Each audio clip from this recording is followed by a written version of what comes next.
So speaking at DEF CON is kind of tough. I'm going to put this here so it'll be easier for everyone. There's thousands of you. You all look like a swarm of people. So I'll just hold it. Can you hear me now? Yeah. We're all good? All right. So you can see a quote here. It's from a science fiction book. And it's about when we get out into space and we discover that all the species we're expecting to run into, we missed them. Not by distance, but by time. They're all dead. Millions of years gone. We finally find them and they're millions of years gone. And we go down to their planets and we try to figure out who they were. And we discover that all the data from these advanced civilizations is lost. We don't know what they did because they stored all this stuff on things that evaporated quickly. They were destroyed by time. A term that we're going to get to called bit rot.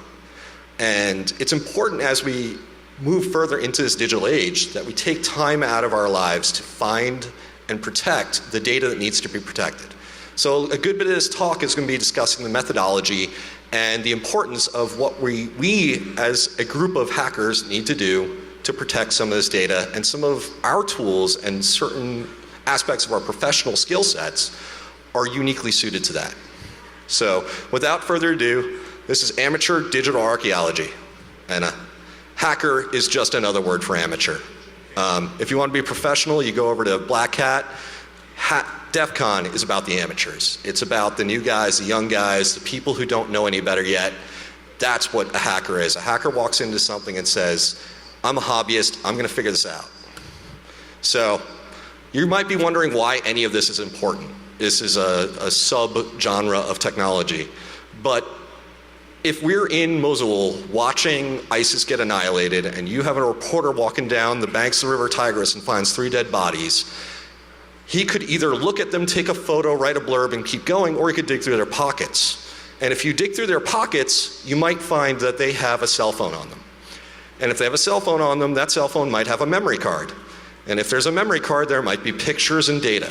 So there was a great article done by these 2 guys from BBC where one of the guys dug through some pockets, found some photos, was looking at the photos and realized the place he had been staying in was the same place they had been staying in. So he dug around and found a whole bunch of data related to these 3 guys, these 3 foot soldiers. He figured out that they were an artillery squad, that they had received certain orders, that he identified who they all were. Then he started going back to the places they came from and built a composite sketch on who these guys were, these random nobodies who worked for ISIS.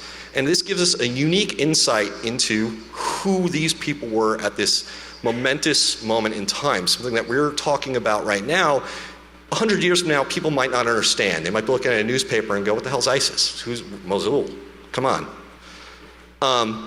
And this is what we call primary source information. If you're familiar with Howard Zinn, who wrote A People's History of the United States, he wrote a history of the United States focused on primary source information, the things that you find where people experience history, saw history, and they provide a biased perspective, but they provide a biased perspective that's unmarred by not knowing, not having been there. This is what the U.S. National Archive has to say about primary sources and their importance in developing critical thinking for children, but it's also truly important for any historian to build an idea of where their version of history sits in relation to the people who lived it.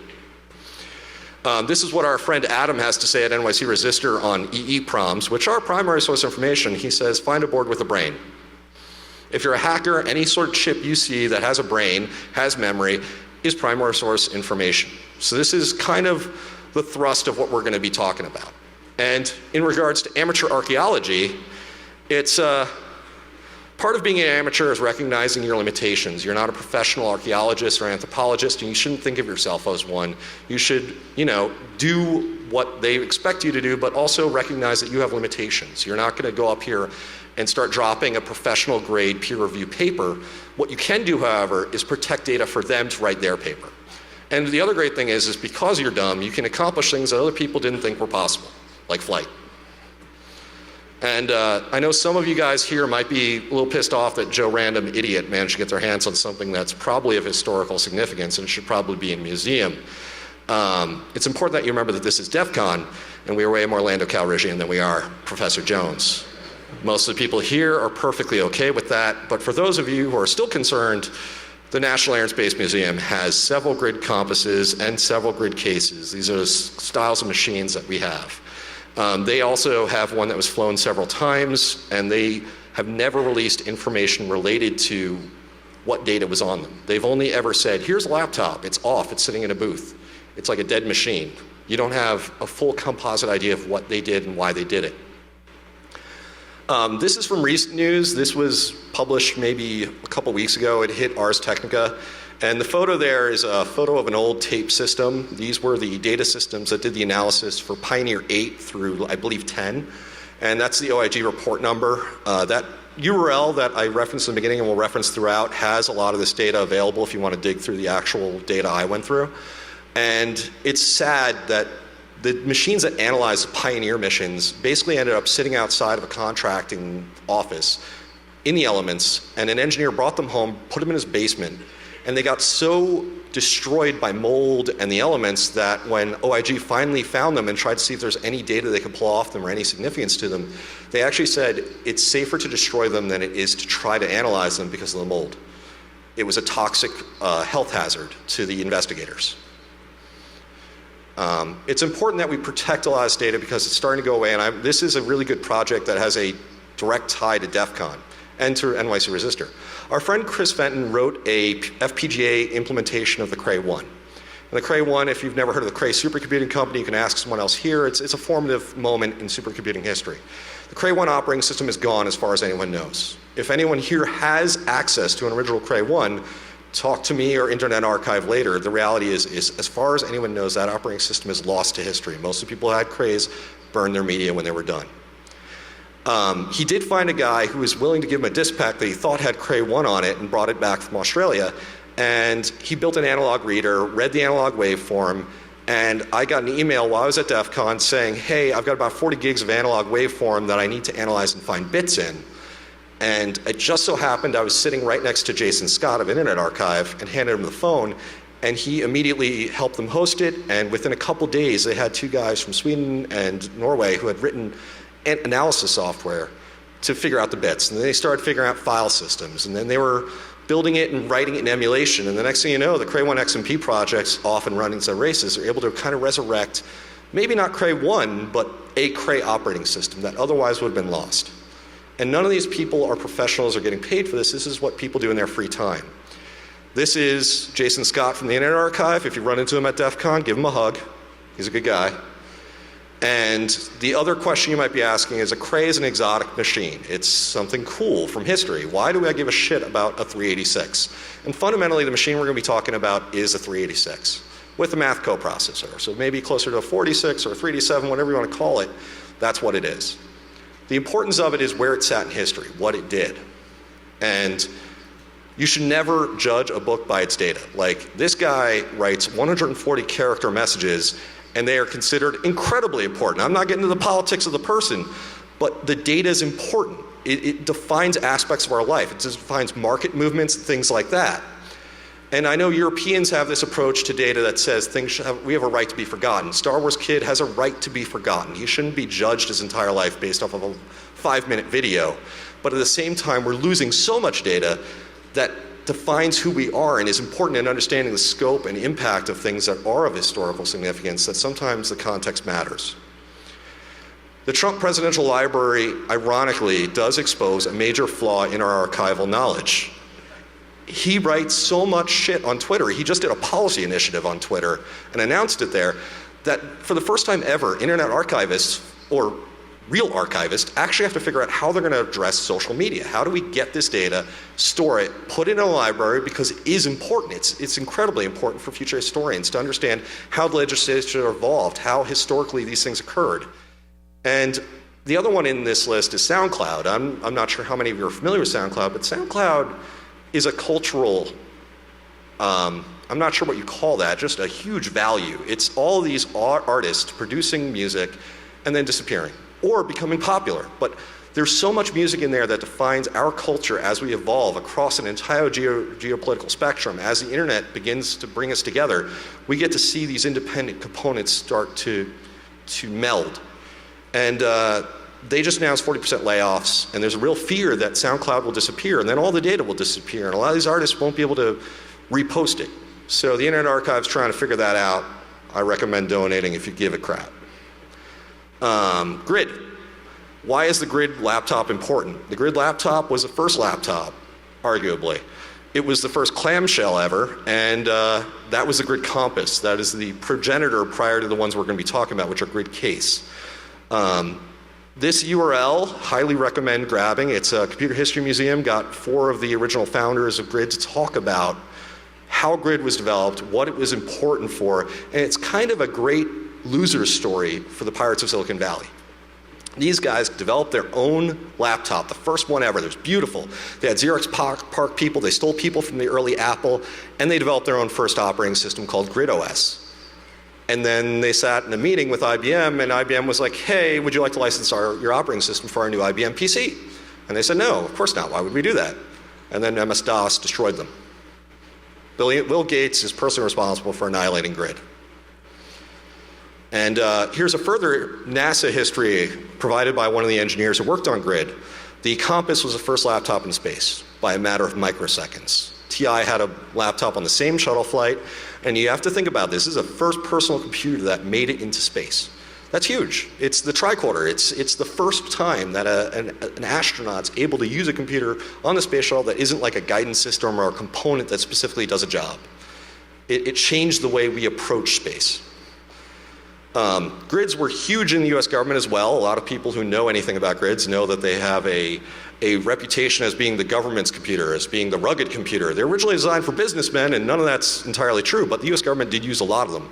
The NSA used them. They had a software written called Scrubbing Bubbles that scrubbed bubble memory of any data. The NRO used them. Supposedly the football was at one point a grid. NASA used them, SPAWAR and other military forces used them. Supposedly these guys brought, demolition charges with them to destroy them when they were, potentially compromised. And Marines and aliens in 1986 used them to fight aliens.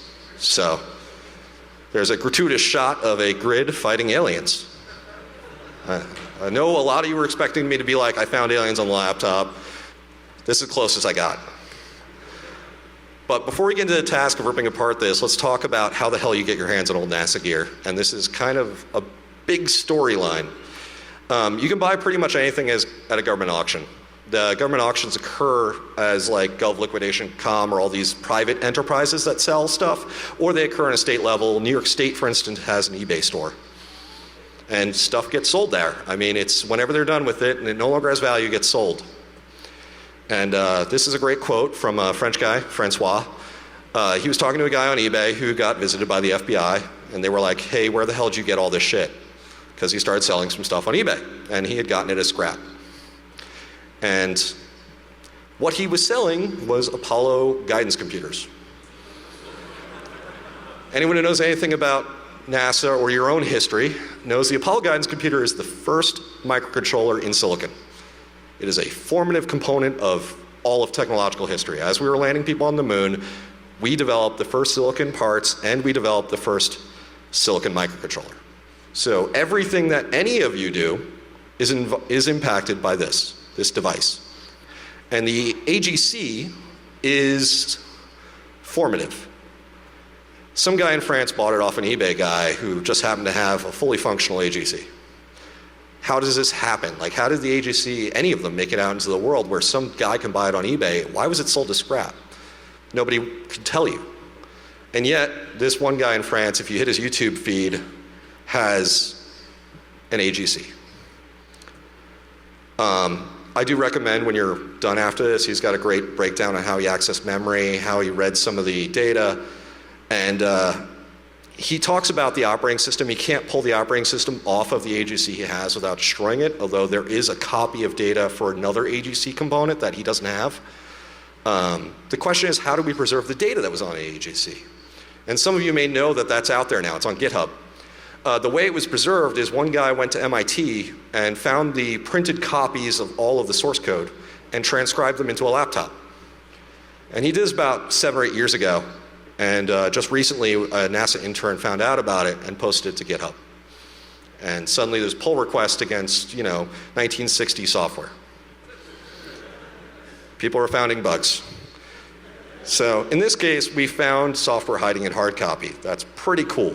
So some of you might be sitting here going, this is entertaining, but it's not great. Like, we're talking about formative components of our history. This is like, Wilbur and Orville's first flight. Try to imagine going to a yard sale and finding the first airplane. It shouldn't happen. So you might be asking yourself, well, what do I do about it? Where in my life do I find this sort of history lying around? And what I want to tell you is, this is DEF CON, man. There's history happening here today. People are developing things, doing things. You don't know it at the time. I was at HAR, hacking at random in 2009, getting hammered with a bunch of Italians at their embassy. And 2 years later, I'm watching in the news, and then I'm watching at a movie that exact event occurring because there was this young blonde-haired jerk who was like, I'm gonna put all your secrets on the internet, and that happened. So WikiLeaks basically occurred initially at HAR. History's happening all around us all the time. So you might be asking specifically, well, that's not like a NASA flight system. How the hell do you get your hands on a NASA flight system? I found them being auctioned. There are a couple of auctions that specialize in space memorabilia, and some of the lesser ones, not like Christie's, which will sell you things for 10 grand, will sell you things for nothing at all because nobody knows what they are, whether or not they're important. The space shuttle is one of those areas where nobody really cares because it's not Apollo. We didn't land on the moon. And a lot of people don't see it as formative, even though it's the early days of space flight. We're talking about the first laptops in space, and yet nobody cares. But they will. It's history. If you're ordering from an auction, be careful. Everything about auctions are shady. A lot of upper tier auction houses put a lot of effort into establishing where something came from, what it is. We're going to talk in a moment about how you identify an artifact and authenticate it. Auctions don't necessarily do that. This is the original auction that I saw. There's two of them a year apart. The first one was the STS-41 PGSC. As far as I can tell, they made that up. The Space Shuttle Payload and General Support Computer that came later, they didn't make up. I guess the first one had some paperwork with it, so they just kind of assumed. The other one had none, so they just also kind of were like, well, we have this thing, but we don't know where its provenance is from. You might be wondering how much these things cost me when I bought them. The first one I actually put in the bid for $1,337, and that's what I got it for. Second one, a little bit less. So authenticating artifacts. This is important. As some of you may know, I once forged SmoochCon badges. Easiest way was visually at first because you're looking at images on the internet. How do you visually identify this as being accurate? This is a Smithsonian shot from the Smithsonian's website saying this is a PGSC grid case as opposed to a compass. There are things that you can identify immediately. The blue Velcro. NASA loves Velcro. They love that light blue color. Look for where it is placed, that sort of thing. Look at the font used on the text and lettering added. Look for the modifications specifically done. You can see that they modified the power supply. You can see that they added a fan. And it's important, the fan. Anyone who knows anything about space travel knows that convection doesn't work in 0G. So any laptop without a fan is going to die. It's the same reason that an astronaut will die if the circulation stops in any of their spacecraft. The CO2 will pool in front of their face and they'll die from the CO2. Even though there's plenty of oxygen, convection doesn't work. Hard copy is the other one. If you have the opportunity and you can find data, you could see on there was a SED number listed, a part number as well. And you can go look on either hard copy files, which I didn't have at the time, or you can go to their website and look for those SED numbers. I found exactly one reference to that particular SED number, but it did identify it as a PGSC system, and it specifically identified that SED number and several others. This comes from the NASA website. Also, here's a snapshot of a video of a NASA astronaut on the shuttle working with a PGSC, same style and design. So it looks legit, we buy it. Shouldn't the memory have been pulled, right? I mean, NASA did work for the DoD in the 1990s. So here's the problem with buying something that's from that age.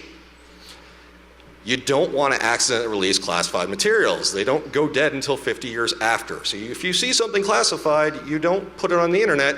You call your local government agency and say, hey guys, I got this thing, maybe you could, not kill me and take it off my hands. Be a good citizen, And put that guy up there so that I got both sides of the political spectrum. Nothing that's ITAR covered. You're not going to get a notification on whether or not something's ITAR, and that means International Traffic in Arms Regulation. And if you ever work for a military contract, you realize that certain things are verboten. You don't give them to other countries. For instance, anything that might show like how a rocket works. That could be used for a weapon. It used to be that crypto used to be under ITAR, but not so much these days. The other one that you see is this unclassified mark. That means unclassified but not for public release.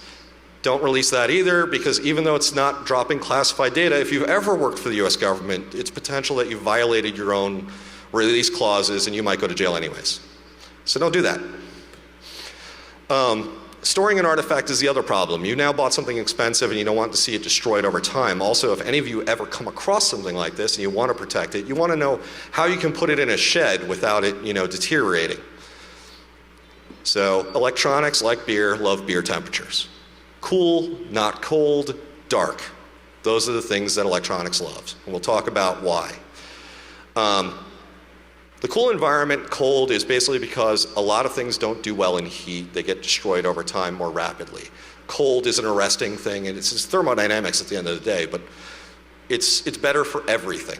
Dark is good because some things are UV sensitive, such as ROMs, displays, signage, housings. These things don't seem that important to a hacker, but they're important for historians. Not damp, not humid, but you also don't want super dry because you could destroy rubber gaskets. Clean, clutter, super important. You don't want to have rats and roaches and other little bugs, so wherever it's stored, you want it to be clean. And you want to treat it like evidence, and that's where the forensic side of this comes in.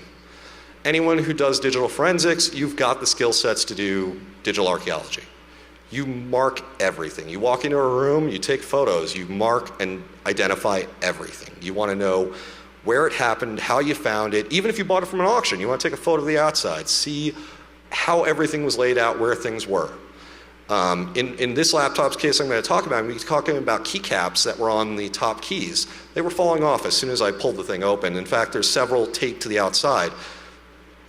Unless they're labeled, you don't know where they were, so you want to get that first photo before they all fall off. Important. Keep logs, log everything you do so that people who come after you, if someone finds it in your house and you've been hit by a bus, they know what the hell you did and where it came from.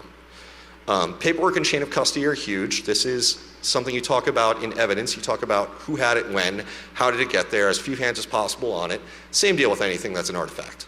You want to make sure that people know where it came from, how it got there, and you want to make sure that Jimmy, who really believes in aliens, didn't get his hands on it and added a bunch of data. When working with the unit, try to have someone else in the room, because what happens if you open the case and you find a wristwatch in there and you're now like, well, this is part of it. But everyone else is like, that's just some random fucking Casio you found, And log everything you do, plan every action, don't ever do anything outside the plan. That's a hard one for us because we are very freeform. Anyone who breaks into computers is definitely freeform, it's what we do. But you do need to plan, this is what I'm going to do today, these are the things I'm going to do, and here's how I'm going to try to do it. And if you fail, you're done for the day, you do it again the next day. This avoids you doing something stupid and breaking something. We all end up down a rabbit hole and get creative. You don't want to accidentally destroy something. Plan stuff out. Now we're going to talk about bit rot. Every bit is bound by thermodynamics, which means every bit will die. Everything we love, everything we believe in will die eventually. Sorry. The lifespan of magnetic media is about 5 to 10 years effectively. It can last about as long as 50, but don't expect it. And we're going to talk about that here. The laptops that I have were originally commissioned about 92, and the disks were not in good shape. You can fully expect a mechanical hard disk to fail. They suck. Cool environments do prolong life. We all remember the old knock, knock, knock trick where you put it in the freezer for a little bit and the knock of death sometimes goes away. You get enough time to pull it off. Cold environments help. But if it's too dry, gaskets can go and shit gets in and annihilates the disk. The other one is it's like a car. If you don't spin up the disk regularly, all of the juices inside, the mechanical oils and such, capacitors, they sit stagnant and they can become a problem. Dangerous. Also, read heads can get stuck. You never know. Lifespan of flash is a lot bigger. It says you can expect 10 years safely, to be perfectly honest. Flash is good for about 100 years, generally. Floating gate's going to be a problem in the end. It will kill any flash device in the end, no matter what you do. Some ROMs are UV sensitive, so if they have an exposed UV chip, you've seen them, they got a little glass top on them and you see a chip exposed. If they're sitting in UV, they're not gonna immediately go, but you leave them there for 3-4 years, you're gonna start losing bits. Extreme heat or gold is bad for them, but not regular stuff that we experience. Nuclear furnaces should be avoided. And do not store them in anything that takes skin off of people. They're very resilient, except when you're on a rug. And that's where this next bit comes from. Grounding bracelets are important when dealing with chips. I remember working as a computer engineer when I was young, and I actually annihilated several old PDIP chips just by standing on a rug, and static electricity was enough to blow a fuse. And now you're not reading shit. Capacitors and other GUI elements, older stuff. If you have anything 50 years or old, or you encounter it, don't plug it in. Replace the fucking capacitors. And if you don't want to replace capacitors for whatever reason, at least disconnect them and check them first to see if they're still firing within the tolerances that you're expecting. Most people, what they do though is they'll actually hollow them out and put the new capacitor inside the old one so you get the same aesthetic. I restore some old radios and that's how they do it. Anything new is going to die a lot quicker than anything old. We have laptops and motherboards that die within 3 years because some of the caps just go that quickly. Our shit's more sensitive, it dies quicker. And when powering on, thermal imaging can be super helpful. What you're seeing in this image is basically me trying to power on the laptop much later on, and you can actually see the residual heat from the power supply we attached to it. This was not stock. And you can see power distribution running through one of the cables and then going nowhere. That's about a 3-degree variance, and it lights up like a Christmas tree. If you see something approaching a thermal shock value, it's going to light up a lot faster. So this is ghetto, but it'll give you a pretty good idea if something's going horribly wrong, and usually with enough time to pull the power. Before you get into going into the elements, let's talk about physical inspection of the device. We pulled out 2 of them. Initially I had one a year prior to the other, but this is a photo of 2 of them together. You can do an initial physical inspection. As we talked about, you can see the speaker, the fan. Good indicator that it's a space laptop. Velcro, good indicator. You can also see SED numbers, which helped us identify it in space. You can also see the key tabs taped to the outside. That's not a good sign. The other thing you can see is the back. The back's interesting because it tells us this laptop was modified. This tells us it was a flight system. The power adapter has been changed. There's also 2 high-density ports where the modems used to be. So if you find the back of an old 1530 or 1520 and take a look at it, you'll discover that those are just standard RJ45 modem ports. And the power supply was just a standard socket. Now gone. This is the front. You pop it open. Looks like a standard old 1980s laptop. Pretty cool. You gotta love the keyboard. And you also see the key tabs. Key tabs are interesting. And they're gonna become more interesting later. You also see a little door, and if you flip it open, you find 2 app ROMs sitting in there. And you go, hi there, what's your name? You got U26 and U25, and what that tells you is somebody didn't pull the data from the unit, you got Christmas. It's a great feeling. And you also know, because it's an app ROM, it probably didn't die. So you pull it out, you throw it in your little universal programmer and hit the read button, and you can read all the data right off. The GQs are kind of nice if you run into them, but they only run on Windows. And you run strings because you're a hacker and you know how to read a binary the first time you see it. And it's the 1980s, no one was obfuscating shit, so you run strings. And you see a copyright. Some guy from Grid in 1988, he was funny. He was like, my name's Slick. So you get internet sleuth mode. Here's a photo of me in internet stock art, sleuthing. And you find Timothy Slick Carlson. And you send him an email, because Timothy Slick Carlson, like everyone else, is on LinkedIn, and he lives in the Philippines, and he's retired now. He's an awesome dude. And Timothy responds and goes, holy shit, you found my code. Tim had no idea that any of it had ever been in space, but he knew that the government had bought them, he knew they had been used for stuff. But he was also kind of like, that's my code, but that's my code from 1988, and these laptops are from like the 90s. Why the hell are they still using it? He also was like, some of your code's from Peter Norton, which we would never have used. So he's given us a pretty good idea that maybe these are not things from Grid.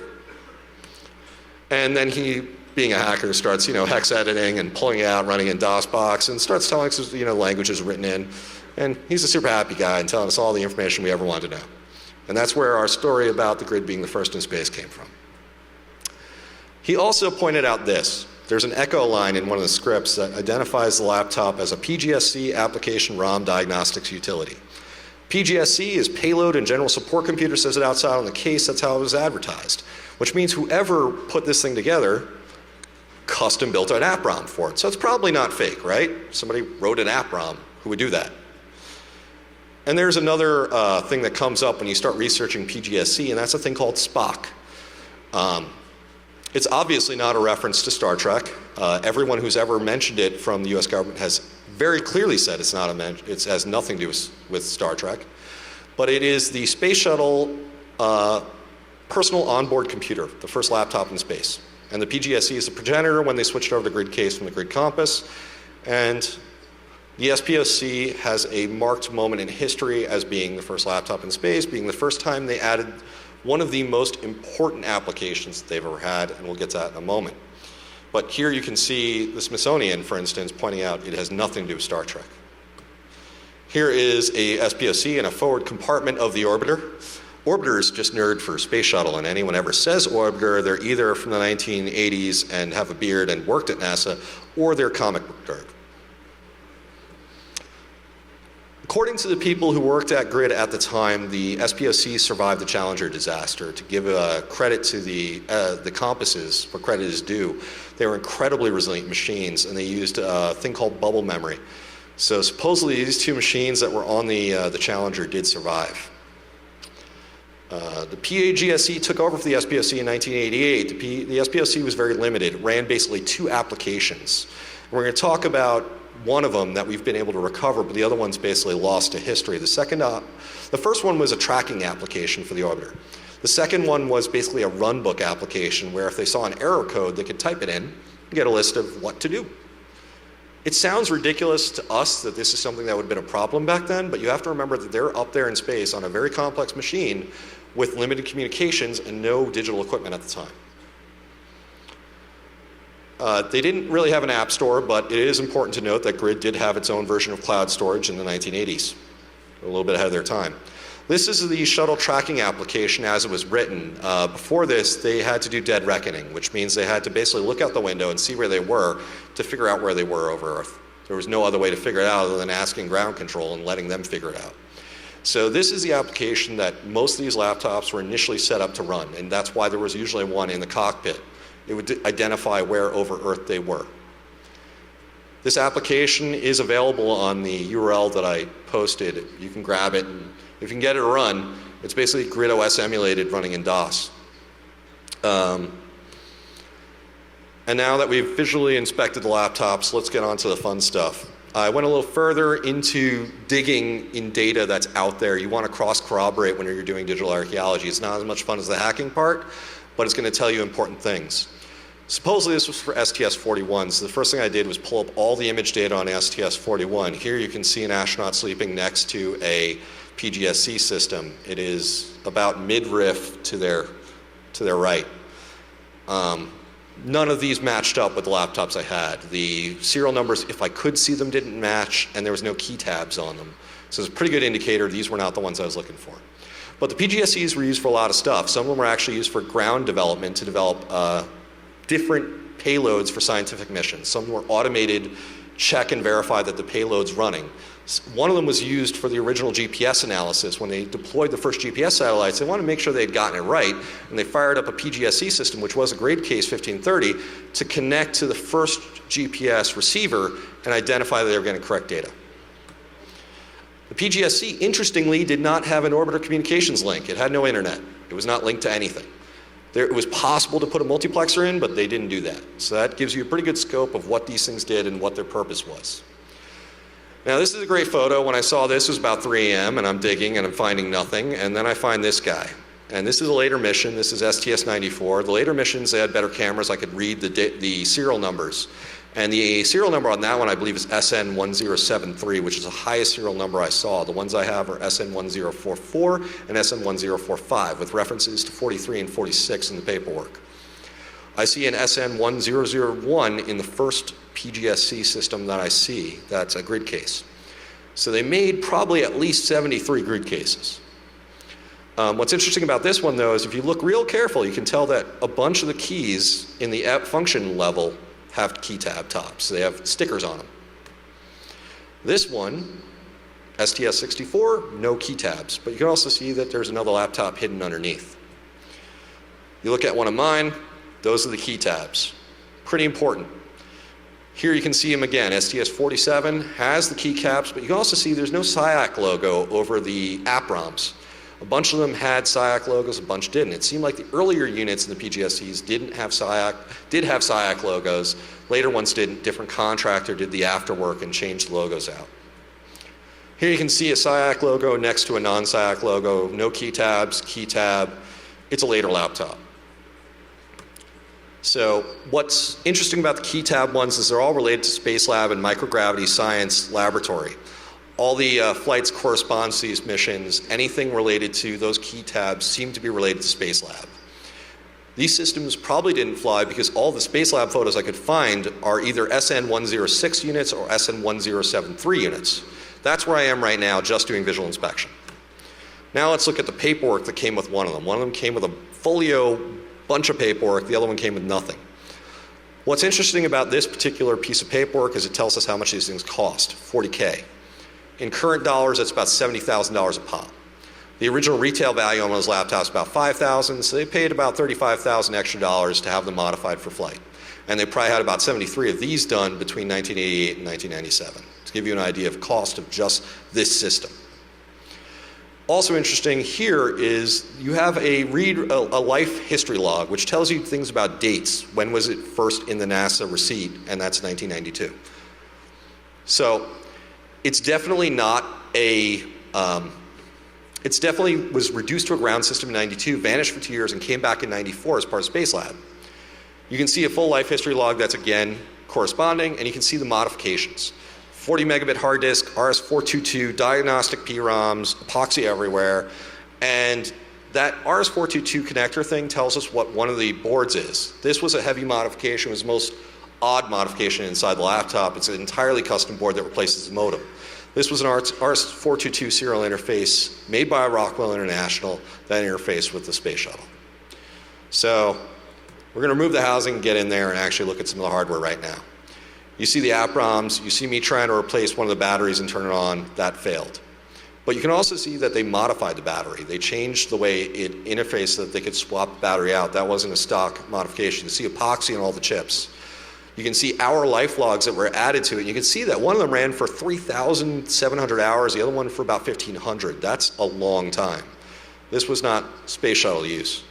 You can also see that they had not an even BIOS, and you'll see that in a lot of old computers where they had like a 16-bit bus but 8-bit BIOS chips. They would put odds and evens on the memory in there so they'd be interleaved when you pulled them out.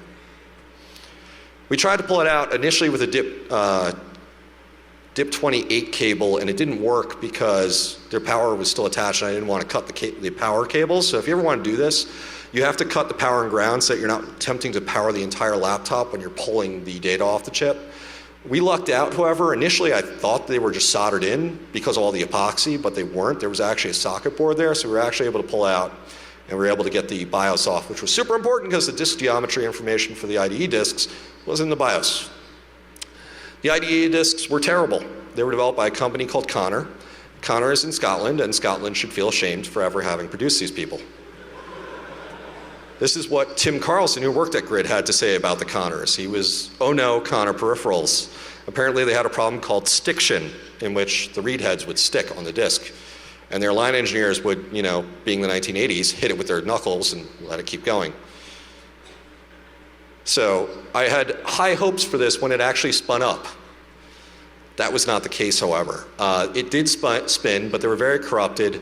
I needed to find an ATA card because they did not have an ability to understand LBA, and anything USB throws LBA at it, it immediately went, just go, oh, that's CSH, I know that, and starts feeding the wrong data.